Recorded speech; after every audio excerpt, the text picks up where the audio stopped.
السلام علیکم ورحمۃ اللہ وبرکاتہ۔ بسم اللہ الرحمن الرحیم۔ ہوٹل کے گیٹ پر کھڑے گارڈ نے وزیر کی گاڑی کو تلاشی کے لیے روک لیا۔ وزیر نے غصے میں گارڈ کو تھپڑ مارا اور نوکری سے نکلوا دیا۔ گارڈ نے وردی اتاری اور گھر چلا گیا۔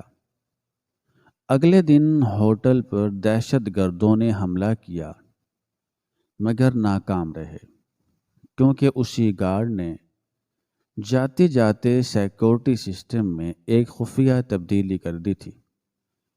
جب وزیر کو اپنی جان بچنے کی وجہ پتہ چلی تو وہ اسی گارڈ کے جھونپڑے میں معافی مانگنے گیا، مگر وہاں دسمبر کی وہ رات شہر کی تاریخ کی سرد ترین راتوں میں سے ایک تھی۔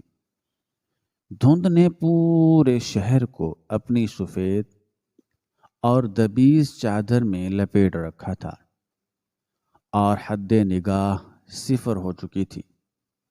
سرد ہوائیں جسم کے آر پار ہو رہی تھیں اور سڑکوں پر سناٹا چھایا ہوا تھا، مگر شہر کے پوش علاقے میں واقع رائل پام ہوٹل کی رونقیں اپنے عروج پر تھیں۔ یہ ہوٹل شہر کی سب سے مہنگی اور شاندار عمارت تھی، جہاں صرف امراء، وزیروں اور غیر ملکی سفیروں کا آنا جانا تھا۔ اس ہوٹل کی بلند و بالا عمارت رنگ برنگی روشنیوں سے جگمگا رہی تھی اور اس کے دیو ہیکل آہنی گیٹ پر 65 سالہ جمال اپنی ڈیوٹی پر مامور تھا۔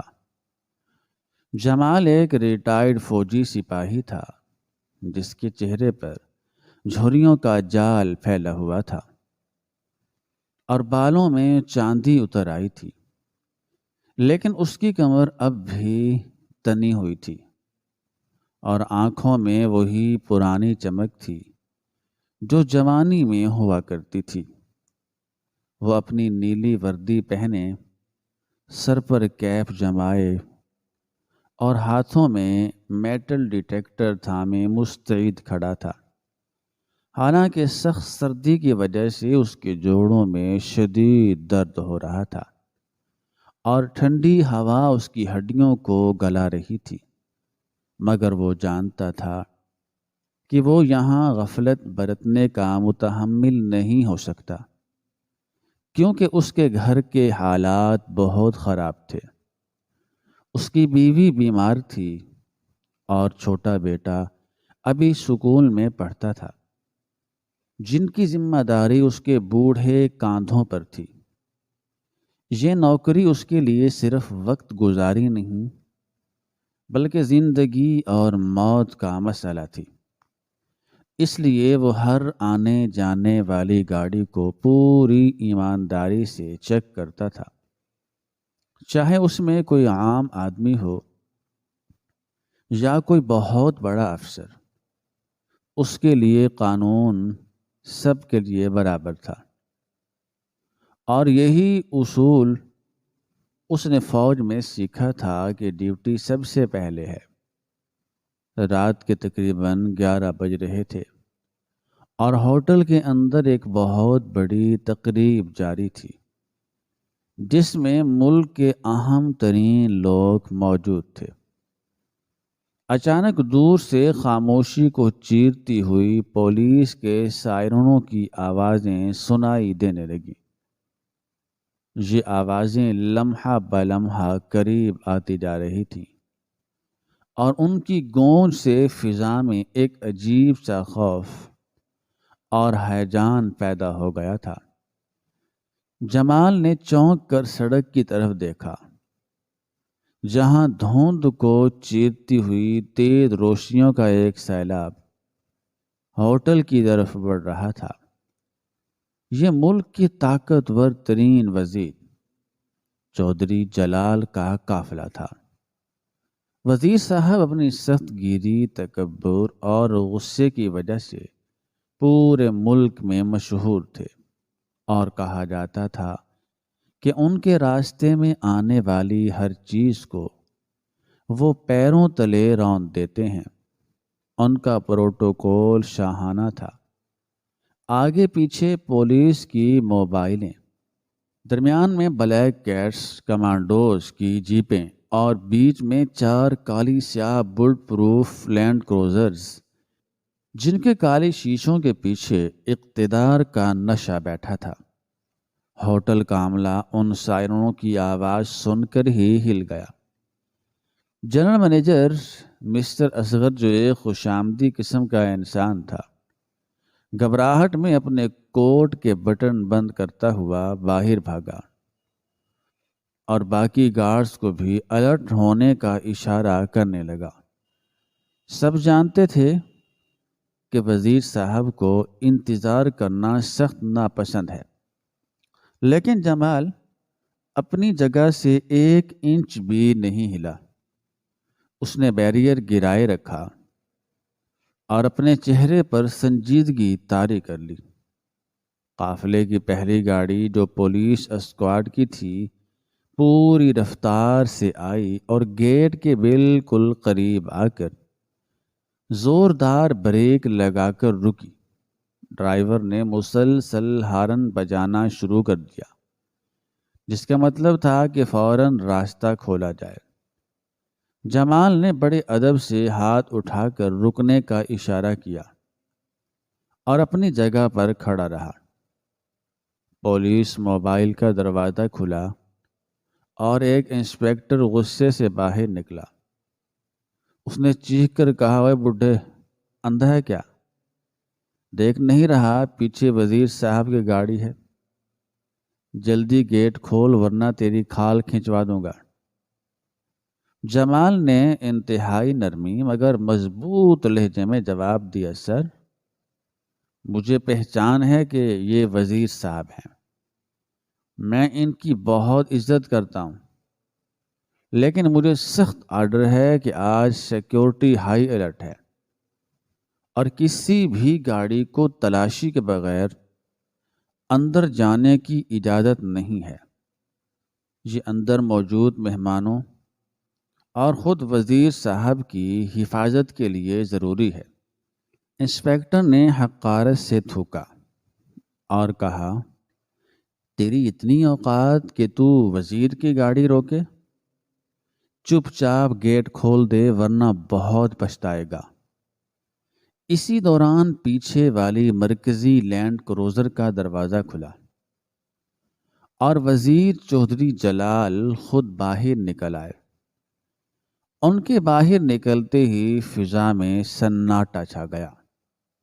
وہ ایک قداور اور بھاری بھرکم شخصیت کے مالک تھے اور ان کے چہرے سے فرعونیت ٹپک رہی تھی۔ وہ غصے سے تیز قدم اٹھاتے ہوئے جمال کی طرف بڑھے۔ ان کے پیچھے ہوٹل کا مینیجر اصغر بھی دوڑتا ہوا آیا اور ہاتھ جوڑ کر بولا، سر انتہائی معافی چاہتا ہوں۔ یہ گارڈ شاید پاگل ہو گیا ہے۔ میں ابھی اسے ہٹاتا ہوں، آپ پلیز ناراض نہ ہوں۔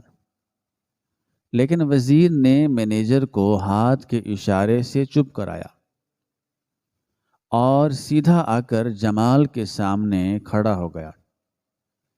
جمال نے انہیں دیکھ کر سیلوٹ کیا اور مؤدبانہ انداز میں کہا، سر خوش آمدید۔ بس 1 منٹ لگے گا، گاڑی کی ڈگی چیک کرنی ہے اور انڈر وہیکل کیمرے سے معائنہ کرنا ہے۔ یہ میری ڈیوٹی ہے۔ وزیر نے جمال کو اوپر سے نیچے تک دیکھا۔ ان کی نظروں میں اس بوڑھے گارڈ کے لیے اتنی حقارت تھی جیسے وہ کوئی انسان نہیں بلکہ گندگی کا ڈھیر ہو۔ وزیر نے دانت پیس کر کہا، تم جانتے ہو میں کون ہوں؟ تم 1-2 کوڑی کے چوکیدار ہو کر میرا راستہ روک رہے ہو؟ تم میری تلاشی لوگے؟ جمال نے نظریں نیچی کر لیں لیکن اپنی بات پر قائم رہا، سر آپ حاکم ہیں، میں تو بس ایک ادنا سا ملازم ہوں۔ لیکن اصول تو اصول ہوتا ہے۔ اگر میں نے آپ کی گاڑی بغیر چیک کیے جانے دی تو کل کو کوئی دہشت گرد بھی وزیر کی گاڑی جیسی گاڑی لا کر اندر جا سکتا ہے۔ میں یہ رسک نہیں لے سکتا۔ جمال کی یہ بات، بوڑھے چوکیدار کی یہ بات وزیر کی انا پر ہتھوڑے کی طرح لگی۔ اقتدار کے نشے میں چور وزیر سے یہ برداشت نہیں ہوا کہ ایک معمولی سا بوڑھا گارڈ سب کے سامنے اسے قانون کا درس دے۔ وزیر کا چہرہ غصے سے سرخ ہو گیا، اور اس سے پہلے کہ کوئی کچھ سمجھ پاتا، وزیر نے اپنا بھاری ہاتھ ہوا میں لہرایا اور پوری قوت سے جمال کے منہ پر ایک زوردار تھپڑ دے مارا۔ تڑاخ کی آواز اتنی شدید تھی کہ وہاں موجود ہر شخص کا دل دہل گیا۔ جمال، جو اس حملے کے لیے تیار نہیں تھا، لڑکھڑا کر پیچھے گرا۔ اس کی ٹوپی دور جا گری اور وہ منہ کے بل گیلی سڑک پر گر پڑا۔ اس کے بوڑھے ہونٹ پھٹ گئے اور خون کی ایک دھار اس کے منہ سے نکل کر اس کی سفید داڑھی کو سرخ کرنے لگی۔ یہ منظر دیکھ کر باقی گارڈز اور ڈرائیور سہم گئے، لیکن کسی میں اتنی ہمت نہیں تھی کہ وہ آگے بڑھ کر اس بوڑھے کو اٹھا سکے۔ جمال کی آنکھوں کے سامنے اندھیرا چھا گیا۔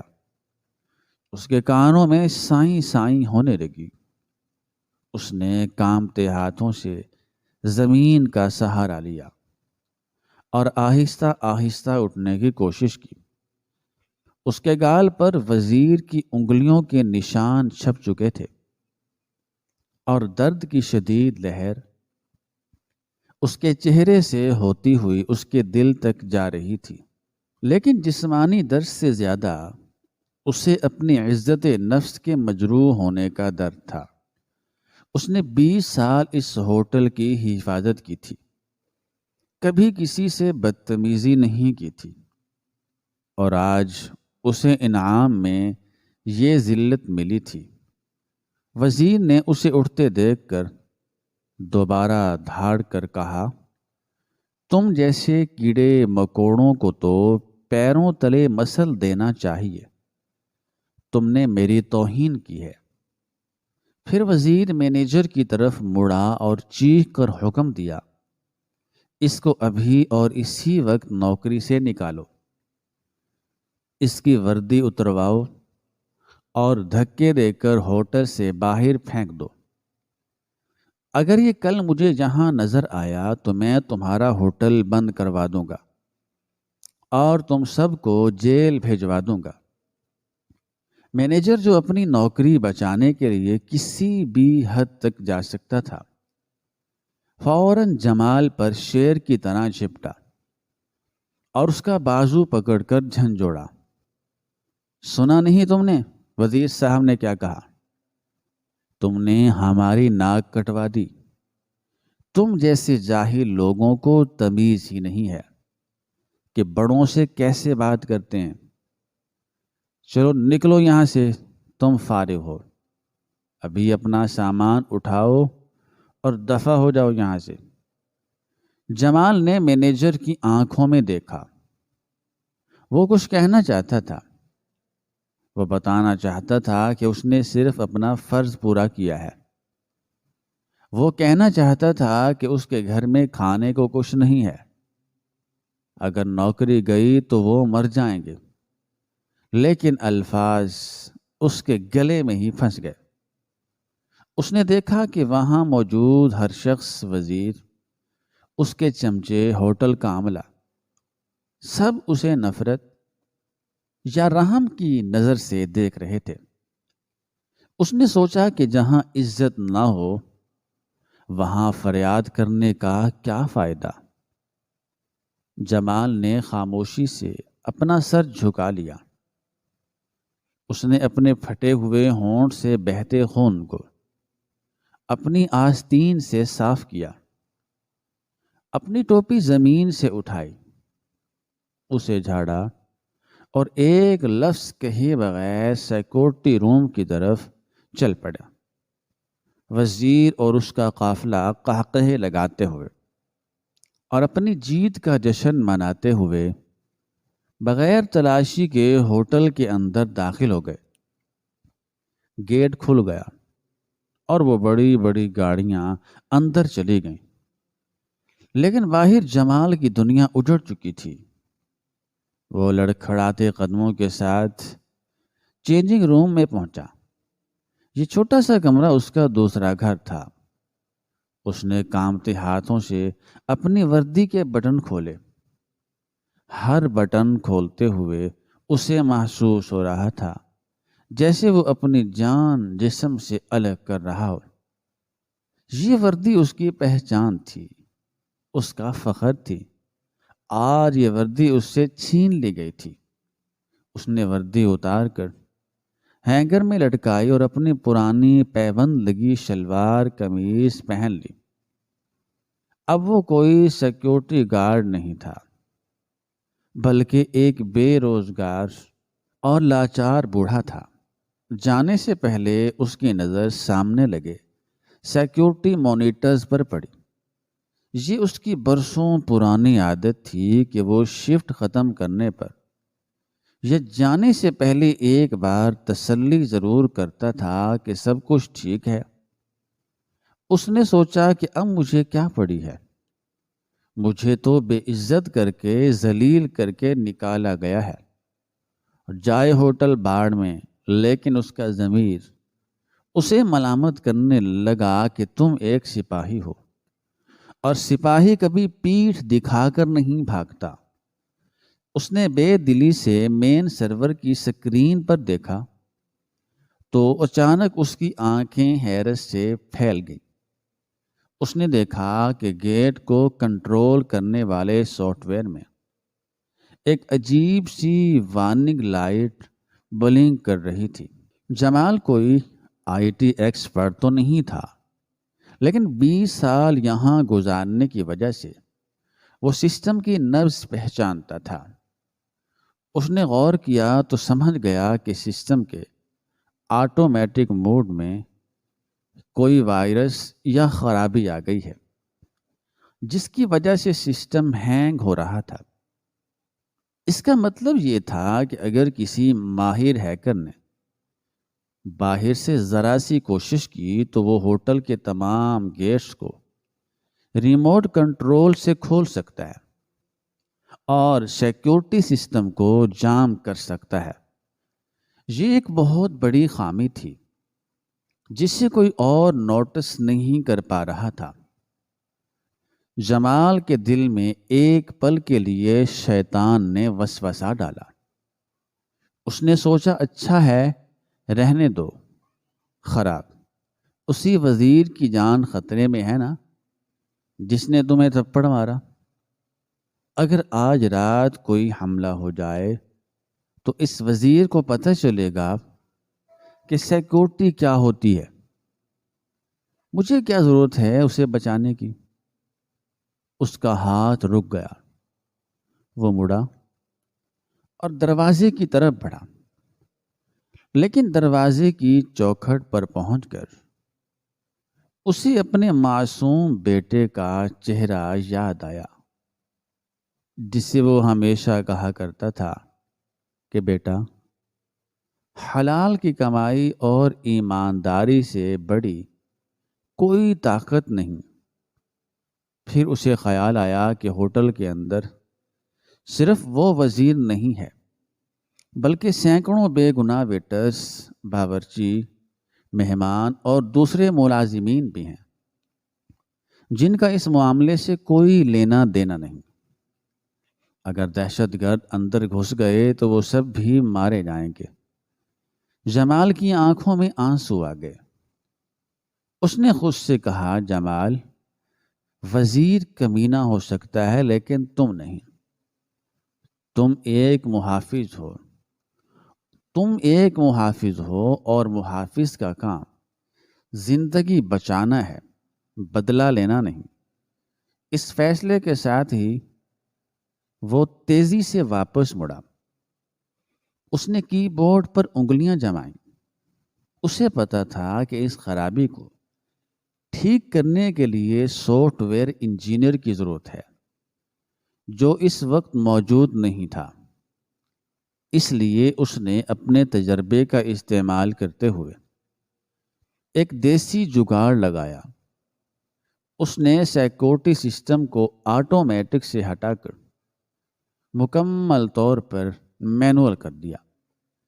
اس کا مطلب تھا کہ اب کمپیوٹر یا انٹرنیٹ کے ذریعے گیٹ کو نہیں کھولا جا سکتا۔ اب یہ گیٹ تبھی کھلتا جب تک گارڈ روم کے اندر سے کوئی بٹن دبا کر اسے نہ کھولتا۔ اس نے سسٹم کا پاس ورڈ بھی تبدیل کر دیا تاکہ کوئی آسانی سے اسے دوبارہ آٹو پر نہ کر سکے۔ یہ ایک چھوٹا سا کام تھا مگر حفاظتی نقطۂ نظر سے یہ ایک بہت بڑا اقدام تھا جس نے ہوٹل کو ایک قلعے میں تبدیل کر دیا تھا۔ اس نے نئے پاس ورڈ کو ایک کاغذ کی پرچی پر لکھا اور وہیں شفٹ انچارج کی میز پر کی بورڈ کے نیچے دبا دیا تاکہ صبح انچارج کو مل جائے۔ اس سارے عمل میں اسے 5 منٹ لگے، لیکن ان 5 منٹوں میں اس نے اپنے ضمیر کا سودا ہونے سے بچا لیا تھا۔ اب اس کے دل سے بوجھ اتر چکا تھا۔ اس نے ایک گہری سانس لی اور پچھلے دروازے سے باہر نکل گیا۔ باہر بارش شروع ہو چکی تھی۔ ٹھنڈی بوندیں اس کے سوجے ہوئے گال پر پڑ رہی تھیں۔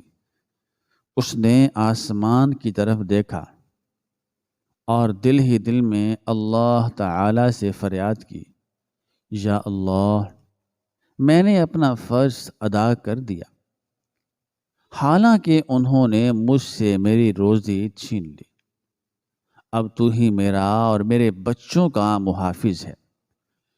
وہ اندھیرے راستے پر اپنے کچے مکان کی طرف چل پڑا۔ اس کی جیب خالی تھی، گال پر تھپڑ کا نشان تھا اور سامنے بھوک اور افلاس کا خوفناک مستقبل تھا، لیکن اس کے اندر ایک عجیب سا سکون تھا کہ وہ ایک ہیرو کی طرح جا رہا ہے۔ وہ یہ نہیں جانتا تھا کہ اس کی یہ چھوٹی سی نیکی کل کیا رنگ لانے والی ہے۔ وہ بس اتنا جانتا تھا کہ آج رات اس نے انسانیت کو مرنے نہیں دیا۔ پیچھے رائل پام ہوٹل کی روشنیاں جگمگا رہی تھیں، جہاں لوگ جشن منا رہے تھے، بالکل بے خبر کہ انہیں بچانے والا وہ بوڑھا گارڈ تھا جسے وہ ذلیل کر کے، رسوا کر کے، بے عزت کر کے نکال چکے تھے۔ اگلے صبح کا سورج اپنی تمام تر آب و تاب کے ساتھ طلوع ہوا، لیکن رائل پام ہوٹل کی فضا میں ایک عجیب سا تناؤ اور گھٹن محسوس کی جا سکتی تھی۔ رات کی بارش دھل چکی تھی مگر فضا میں موجود نمی اور سردی اب بھی برقرار تھی۔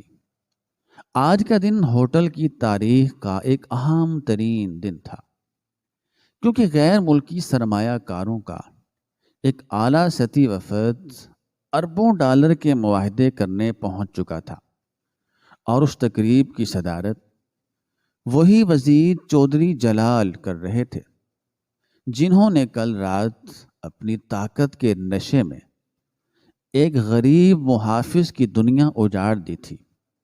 ہوٹل کے اندر کا منظر انتہائی شاندار تھا۔ کانفرنس ہال کو دلہن کی طرح سجایا گیا تھا، آراستہ کیا گیا تھا۔ ہر طرف خوشبوئیں اور قہقہے بکھرے ہوئے تھے۔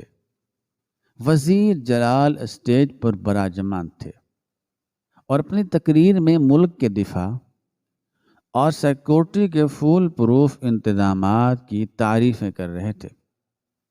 ان کے چہرے پر وہی فرعونیت اور اطمینان تھا۔ وہ اس بات سے بالکل بے خبر تھے کہ ہوٹل کی دیواروں کے باہر موت ان کے گھات میں بیٹھی ہے۔ ہوٹل سے کچھ فاصلے پر مین روڈ کے کنارے ایک مشکوک سیاہ رنگ کی وین کھڑی تھی جس کے شیشے کالے تھے۔ اس وین کے اندر جدید ترین لیپ ٹاپس اور کمیونیکیشن ڈیوائسز کا ایک جال بچھا ہوا تھا، اور وہاں 4 انتہائی خطرناک دہشت گرد موجود تھے جن کا تعلق ایک بین الاقوامی نیٹ ورک سے تھا۔ ان کا منصوبہ انتہائی خوفناک اور سیدھا تھا۔ وہ بارود سے بھری ہوئی ایک گاڑی ہوٹل کے گیٹ سے ٹکرانے کی بجائے اسے سیدھا ہوٹل کی لابی تک لے جانا چاہتے تھے تاکہ زیادہ سے زیادہ تباہی مچائی جا سکے۔ اس مقصد کے لیے ان کے ساتھ موجود ہیکر ٹائیگر نے ہوٹل کے سیکیورٹی سسٹم کو ہیک کرنے کی تیاری مکمل کر لی تھی۔ ٹائیگر نے اپنے لیپ ٹاپ کی سکرین پر نظریں جمائے ہوئے اپنے ساتھیوں کو تھمز اپ کیا اور شیطانی مسکراہٹ کے ساتھ کہا، بس 30 سیکنڈ، اور جیسے ہی میں انٹر دباؤں گا ہوٹل کے سارے گیٹس آٹومیٹک کھل جائیں گے، سارے کیمرے لوپ پر لگ جائیں گے اور الارم سسٹم ڈس ایبل ہو جائے گا۔ پھر تم لوگ گاڑی سیدھی اندر لے جانا، کوئی تمہیں روکنے والا نہیں ہوگا، کسی کی ہمت نہیں ہوگی کہ کوئی تمہیں روک سکے۔ دہشت گردوں کا کمانڈر بارود سے بھری گاڑی کے اسٹیئرنگ پر بیٹھا تھا اور اس نے گاڑی کا انجن سٹارٹ کر دیا۔ اس کی آنکھوں میں خون اتر آیا تھا، وہ بس گیٹ کھلنے کا منتظر تھا۔ ادھر ہوٹل کے اندر وزیر کی تقریر جاری تھی اور ادھر باہر ٹائیگر نے الٹی گنتی شروع کی، 3 2 1، اور پوری طاقت سے کی بورڈ کا انٹر بٹن دبا دیا۔ اس کے خیال میں اب گیٹ کھل جانا چاہیے تھا اور سسٹم کو اس کے کنٹرول میں آ جانا چاہیے تھا، لیکن پھر وہ ہوا جس کا ان شیطانوں نے وہم و گمان میں بھی نہیں سوچا تھا۔ لیپ ٹاپ کی سکرین اچانک سرخ ہو گئی اور اس پر بڑے الفاظ میں ایکسیس ڈینائڈ اور سسٹم آن، یعنی رسائی ناممکن، یہ لکھا آنے لگا۔ اس چیز کا پیغام چمکنے لگا۔ ٹائیگر کے ماتھے پر پسینے کے قطرے نمودار ہو گئے، اس کے ہاتھ لرز گئے، وہ گھبرا گیا۔ اس نے گھبراہٹ اور بوکھلاہٹ میں دوبارہ کوشش کی، کوڈز تبدیل کیے، وائرس کے نئے پیکٹس بھیجے، مگر نتیجہ وہی رہا۔ سسٹم نے باہر کے کسی بھی کمانڈ کو قبول کرنے سے انکار کر دیا تھا، کیونکہ اندر سے سسٹم کی ریموٹ کنٹرول رگ کاٹ دی گئی تھی۔ دہشت گرد کمانڈر نے غصے سے چیخ کر پوچھا، کیا بکواس ہے؟ گیٹ کیوں نہیں کھلا؟ ٹائیگر نے کانپتی ہوئی آواز میں کہا، باس، پتہ نہیں کیا مصیبت ہے، سسٹم ہیک نہیں ہو رہا، کسی نے اندر سے اسے ہارڈ لاک کر دیا ہے، یہ آٹو پر نہیں ہے، یہ نہیں کھلے گا۔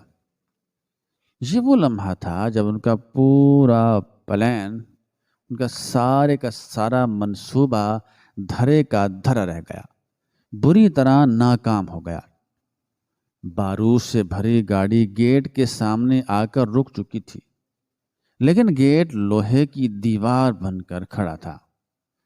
اسی دوران گیٹ پر موجود نئے تعینات ہونے والے سیکورٹی گارڈز کو شک گزر گیا کیونکہ گاڑی گیٹ کے بالکل قریب آ کر رکی تھی اور ڈرائیور بو کھلایا ہوا لگ رہا تھا۔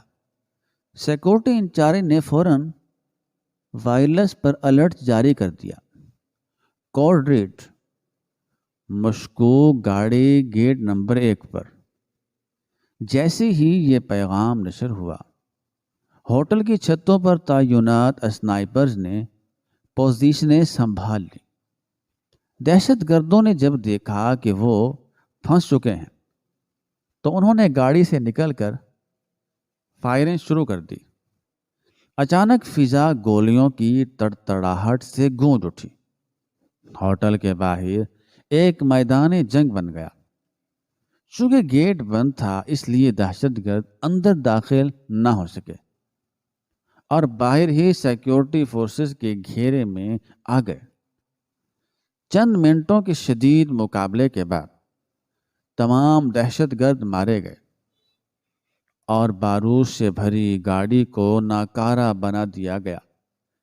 دھماکے اور فائرنگ کی آوازیں کانفرنس ہال تک بھی پہنچی، جس سے وہاں بھگدڑ مچ گئی۔ وزیر چودھری جلال کو ان کے محافظوں نے گھیر لیا اور محفوظ مقام پر منتقل کر دیا۔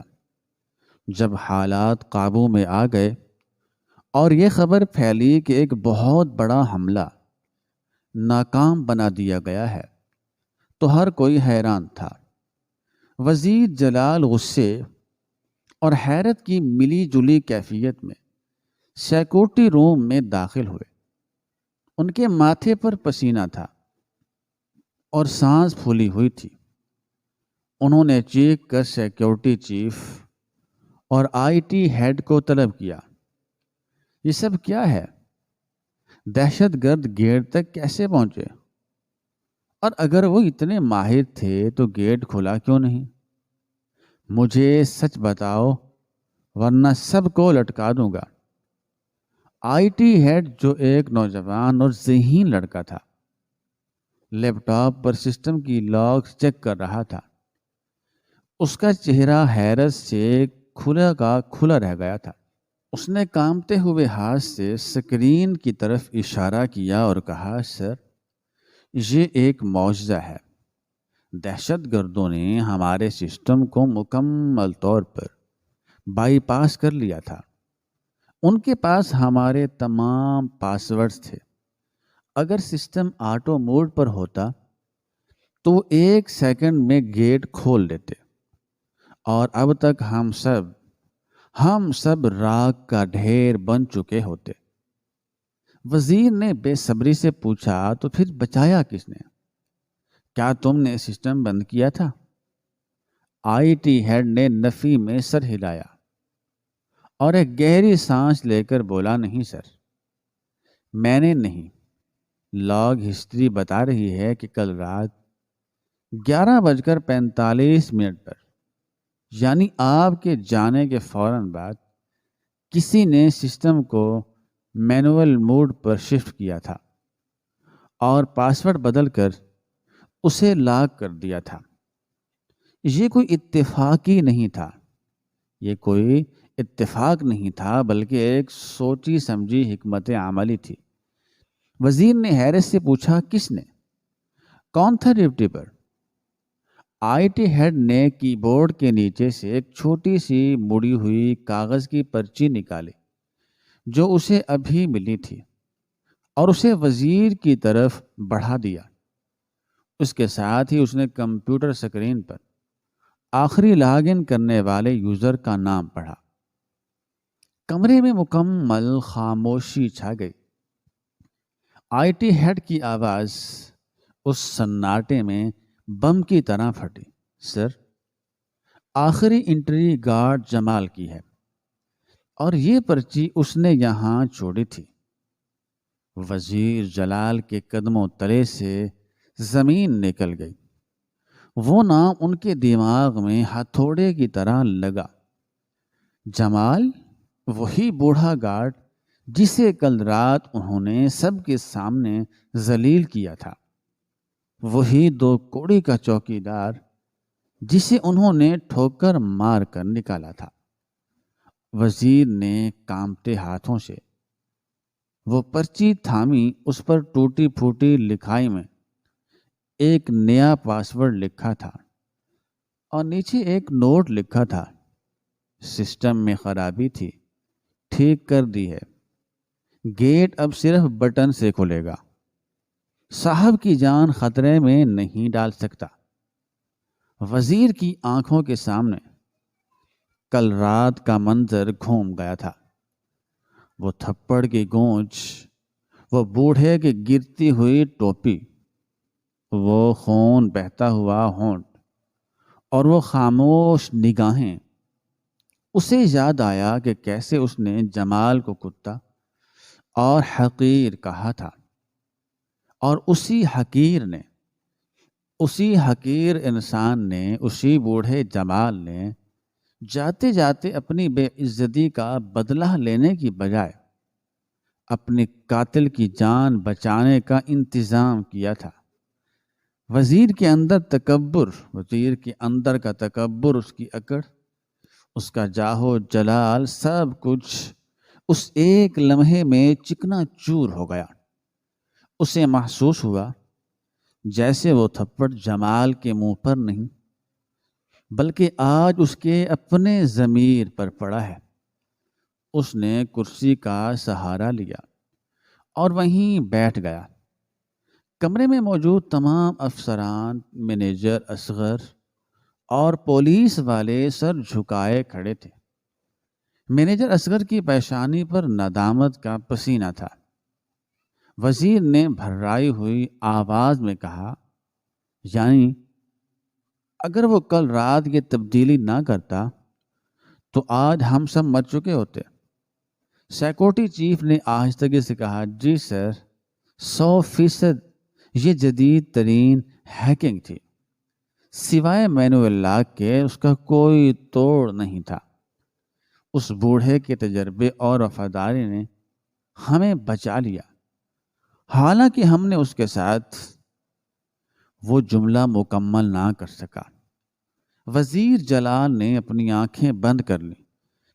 انہیں اپنے سینے میں شدید گھٹن محسوس ہو رہی تھی۔ ساری دولت، ساری طاقت اور سارے پروٹوکول اس ایک بوڑھے کی اخلاقی برتری کے سامنے ہیچ لگ رہے تھے۔ اسے یاد آیا کہ جمال نے کل کہا تھا، حفاظت میرا فرض ہے، اور اس نے واقعی اپنا فرض نبھایا۔ اس وقت بھی جب اس سے اس کا فرض چھین لیا گیا تھا۔ وزیر اچانک اپنی جگہ سے اٹھ کھڑا ہوا۔ اس کے چہرے پر ایک عجیب سی کیفیت تھی، پچھتاوا تھا اور شرمندگی اور ایک تڑپ۔ اس نے مینیجر سے پوچھا، اس کا گھر کہاں ہے؟ ابھی اور اسی وقت مجھے اس کے پاس لے چلو۔ مینیجر نے ہکلا کر کہا، سر، لیکن باہر حالات، سیکورٹی۔ وزیر نے دھاڑ کر کہا، بھاڑ میں گئی سیکورٹی، میری زندگی اس شخص کی خیرات ہے۔ گاڑی نکالو، میں اس کے قدموں میں گر کر معافی مانگوں گا۔ میں اسے بتاؤں گا کہ وہ چوکیدار نہیں، وہ میرا محسن ہے، وہ محسن ہے میرا۔ وزیر تیزی سے باہر کی طرف لپکا۔ اس کی آنکھوں میں اب وہ فرعونیت نہیں تھی بلکہ ایک گنہگار انسان کی عاجزی تھی۔ وہ جانتا تھا کہ وہ لیٹ ہو چکا ہے، لیکن وہ یہ نہیں جانتا تھا کہ تقدیر نے اس کے لیے کتنا بڑا صدمہ تیار کر رکھا ہے۔ گاڑیوں کا قافلہ اب ہوٹل سے شہر کے غریب ترین علاقے کی طرف روانہ ہوا، جہاں کچی گلیوں اور گندے نالوں کے درمیان ایک ایسا مکان تھا جس کا مکین اپنے کردار میں ان محلات میں رہنے والوں سے بہت اونچا تھا۔ وزیر کا دل زور زور سے دھڑک رہا تھا۔ وہ ذہن میں وہ الفاظ ترتیب دے رہا تھا جو وہ جمال سے کہے گا۔ وہ اسے گلے لگائے گا، اسے انعام دے گا، لیکن افسوس وقت اور موت کسی وزیر کے حکم کے پابند نہیں ہوتے۔ وزیر چودھری جلال کی سیاہ بلٹ پروف گاڑیوں کا قافلہ شہر کی ہموار اور کشادہ شاہراہوں کو چھوڑ کر اب کچے اور ٹوٹے پھوٹے راستوں پر گامزن تھا۔ یہ شہر کا وہ پسماندہ ترین علاقہ تھا جہاں سورج کی روشنی بھی شاید پوری طرح نہیں پہنچتی تھی، جہاں گلیوں میں گندا پانی کھڑا تھا، اور جہاں غربت ہر دروازے پر دستک دیتی تھی۔ گاڑی کے اندر بیٹھے وزیر جلال کی حالت غیر تھی۔ وہ اپنی زندگی میں پہلی بار اتنی بے چینی محسوس کر رہے تھے۔ ان کے ذہن میں مسلسل وہ منظر گھوم رہا تھا جب انہوں نے جمال کے منہ پر تھپڑ مارا تھا۔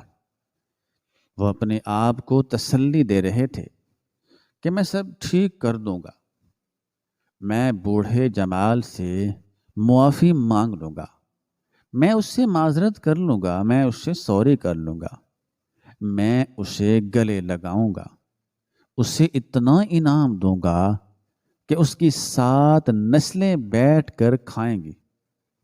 وہ غریب آدمی ہے، مجھے دیکھتے ہی خوش ہو جائے گا اور معاف کر دے گا، لیکن اس کا دل اندر ہی اندر کسی انجانے خوف سے ڈوب رہا تھا۔ بارش تیز ہو چکی تھی اور گاڑی کی ونڈ سکرین پر گرنے والی بوندیں انہیں اپنے ضمیر کے آنسو لگ رہی تھیں۔ ڈرائیور نے گاڑی ایک تنگ اور کیچڑ بھری گلی کے موڑ پر روک دی تھی، کیونکہ آگے راستہ اتنا خراب تھا کہ لینڈ کروزر نہیں جا سکتی تھی۔ میرے اصغر نے پیچھے مڑ کر ڈرتے ہوئے کہا، سر آگے پیدل جانا پڑے گا، گلی بہت تنگ ہے۔ وزیر نے ایک لمحہ ضائع کیا بغیر دروازہ کھولا اور باہر کیچڑ میں اتر گئے۔ ان کے محافظ چھتریاں لے کر آگے بڑھے، لیکن وزیر نے ہاتھ کے اشارے سے انہیں دور کر دیا۔ وہ آج بارش میں بھیگنا چاہتے تھے۔ شاید وہ سمجھتے تھے کہ یہ بارش ان کے گناہ دھو سکے گی، اور وہ اپنے مہنگے اطالوی جوتوں اور سیٹ کی پرواہ کیے بغیر کیچڑ اور گندگی میں تیز تیز قدم اٹھاتے ہوئے آگے بڑھ رہے تھے۔ گلی کے دونوں طرف چھوٹے چھوٹے کچے مکانات تھے جن کی دیواریں سیم زدہ تھیں۔ لوگ حیرت و استعجاب سے اپنی کھڑکیوں اور دروازوں سے اس غیر معمولی منظر کو دیکھ رہے تھے کہ ملک کا وزیر ان کی گلی میں کیا کر رہا ہے۔ آخر کار مینیجر ایک لرزتے ہوئے لکڑی کے دروازے کے سامنے رک گیا جس پر ٹاٹ کا پردہ لٹکا ہوا تھا۔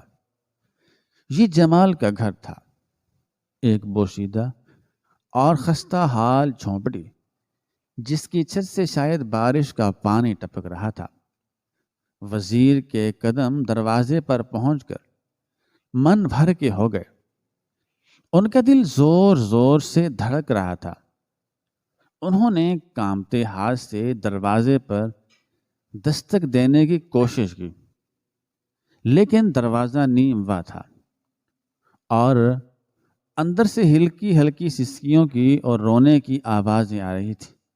وزیر نے ہمت جمع کی اور جمال جمال پکارتے ہوئے اندر داخل ہوئے، لیکن اندر کا منظر دیکھ کر ان کے حلق میں آواز گھٹ کر رہ گئی اور پیروں تلے سے زمین سرک گئی۔ سامنے صحن میں ایک ٹوٹی ہوئی چارپائی بچھی تھی اور اس پر ایک سفید چادر میں لپٹی ہوئی لاش پڑی تھی۔ لاش کے سرہانے ایک 10-12 سالہ کمزور سا بچہ اور ایک بوڑھی عورت زمین پر بیٹھے بین کر رہے تھے۔ کمرے میں مٹی کے تیل کے لیمپ کی مدھم روشنی تھی جو اس منظر کو مزید وحشتناک بتا رہی تھی، مزید وحشتناک بنا رہی تھی۔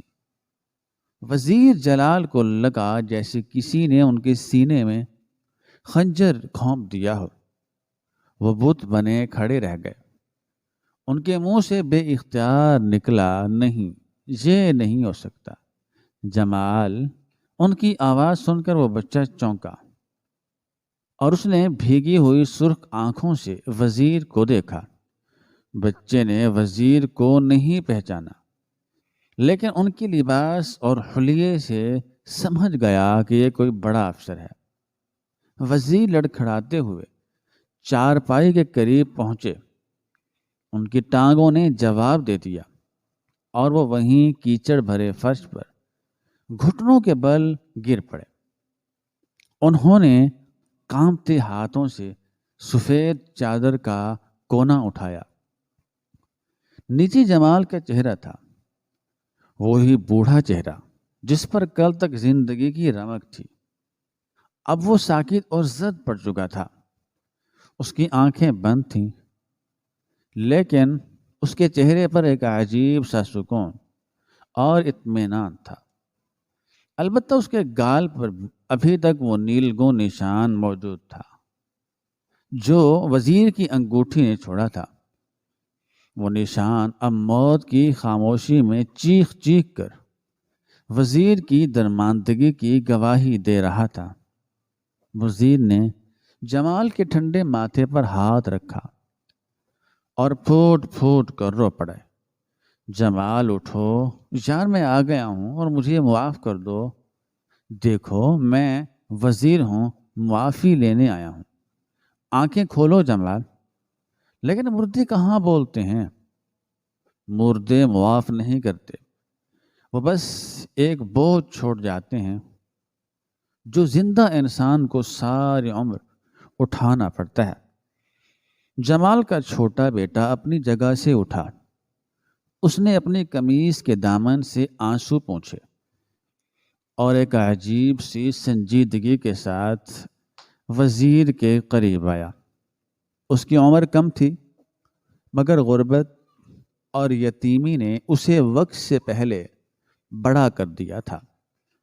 اس نے وزیر کے کاندھے پر ہاتھ رکھا اور بھری ہوئی آواز میں کہا، صاحب، آپ دیر سے آئے ہیں، ابا چلے گئے۔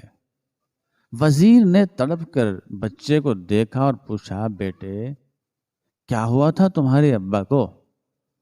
وہ کل تک تو ٹھیک تھے۔ بچے نے جو جواب دیا اس نے وہاں موجود ہر شخص کا کلیجہ چھلنی کر دیا۔ بچے نے سسکتے ہوئے کہا، صاحب، ابا کل رات گھر آئے تو ان کے گال پر چوٹ لگی ہوئی تھی اور وردی ان کے پاس نہیں تھی۔ انہوں نے ہمیں کچھ نہیں بتایا کہ کیا ہوا، بس اتنا کہا کہ وہ تھک گئے ہیں اور اب کبھی کام پر نہیں جائیں گے۔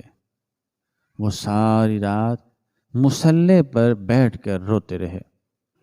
وہ بار بار اپنے سینے کو پکڑتے اور کہتے کہ اے اللہ، عزت ہی تو کل کمائی تھی، وہ بھی گئی۔ فجر کے وقت جب میں انہیں اٹھانے گیا تو وہ جا چکے تھے۔ ڈاکٹر نے کہا ہے کہ ان کا دل پھٹ گیا تھا، انہیں ہارٹ اٹیک ہوا تھا۔ بچے کے یہ الفاظ وزیر جلال کے کانوں میں پگھلے ہوئے سیسے کی طرح اترے۔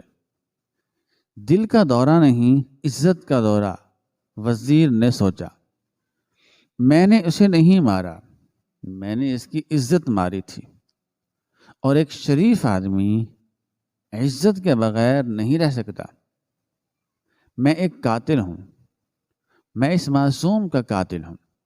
وزیر کی ہچکیاں بن گئیں اور وہ زمین پر سر رگڑنے لگے۔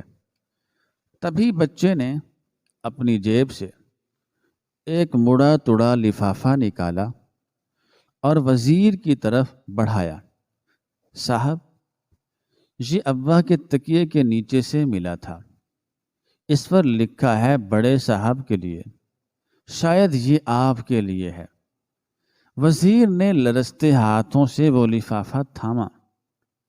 اسے کھولا تو اندر ایک سادہ سے کاغذ پر لرزتے ہوئے ہاتھوں سے لکھا ہوا آخری پیغام تھا۔ وزیر نے آنسوؤں کی دھندلاہٹ میں وہ تحریر پڑھی۔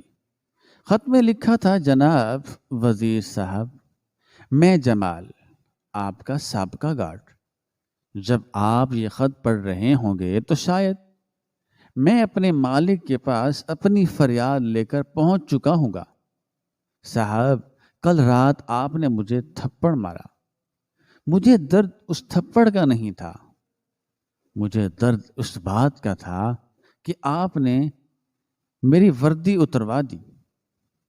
وہ وردی میری کھال تھی صاحب۔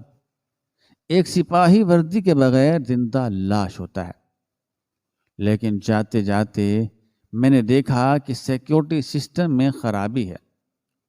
میرا دل چاہا کہ اسے ایسے ہی چھوڑ دوں تاکہ آپ کو پتہ چلے کہ ایک غریب گارڈ کی کیا اہمیت ہوتی ہے، لیکن پھر میرے اندر کا محافظ آڑے آ گیا۔ میرے اندر کے انسانیت جاگ اٹھی۔ میں نے سوچا کہ ملک کی عزت اور لوگوں کی جان میری انا سے زیادہ قیمتی ہے۔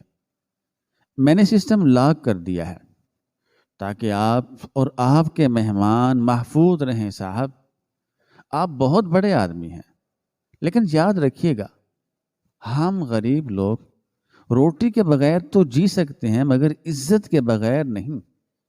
میری آپ سے بس ایک ہی درخواست ہے، ایک ہی گزارش ہے، میرے مرنے کے بعد میرے بچوں کو بھوکا مت مار دیجیے گا اور کسی دوسرے غریب کے ساتھ وہ مت کیجیے گا جو میرے ساتھ کیا۔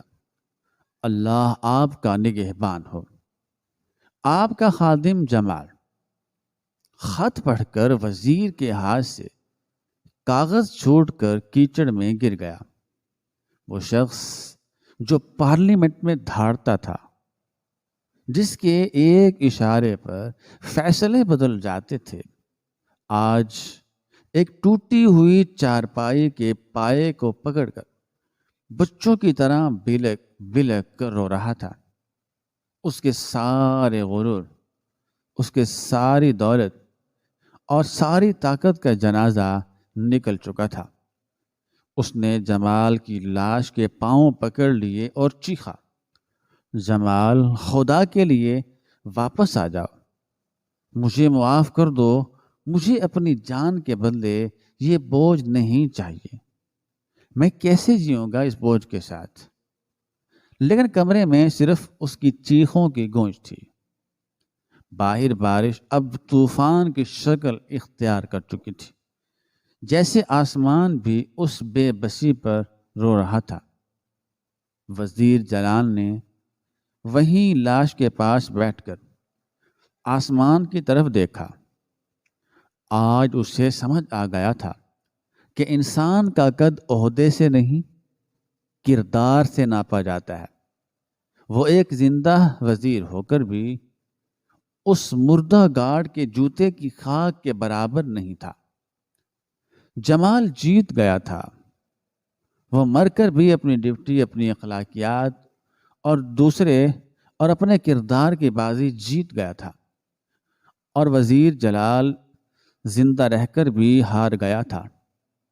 ایک ایسی ہار جس کا زخم اسے قبر تک نہیں بھولنے والا تھا۔ مینیجر اور محافظ خاموشی سے سر جھکائے کھڑے تھے، اور جھونپڑی کے اس نیم تاریک کمرے میں ایک اٹل حقیقت گونج رہی تھی کہ طاقتور وہ نہیں جو مار سکتا ہے، طاقتور وہ ہے جو بچا سکتا ہے، چاہے اس کے بدلے اسے اپنی جان ہی کیوں نہ دینی پڑے۔ یہ وہ لمحہ تھا جب وزیر کا اندر مر گیا اور ایک انسان پیدا ہوا، مگر افسوس بہت دیر ہو چکی تھی، بہت دیر۔